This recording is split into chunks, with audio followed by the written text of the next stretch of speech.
Menteri BUMN sekaligus Ketua Umum PSSI menemui Menteri Pertahanan Prabowo Subianto di kantor Kementerian Pertahanan Jakarta hari Rabu.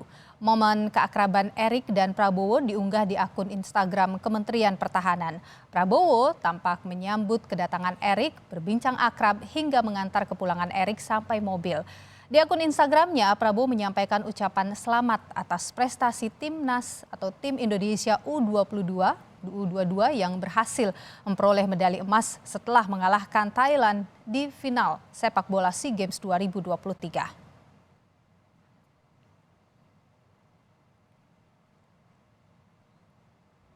Di sela-sela kunjungannya atau acara tasyakuran 1 abad NU dan pelantikan PWNU Sumatera Utara di Pondok Pesantren Purba Baru, Mandailing, Natal, Sumatera Utara, Erick Thohir menyambut baik ucapan selamat Prabowo atas raihan emas Garuda Muda di SEA Games 2023. Erick mengaku Prabowo 2 kali menghubunginya saat tim Indonesia U22 berlaga melawan tim Thailand.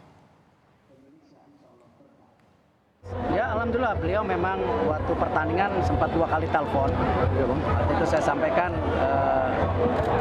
kalau sudah kembali kita bertemu, dan alhamdulillah kemarin langsung bertemu. Beliau juga ingin mendorong sepak bola kita lebih maju lagi, insya Allah.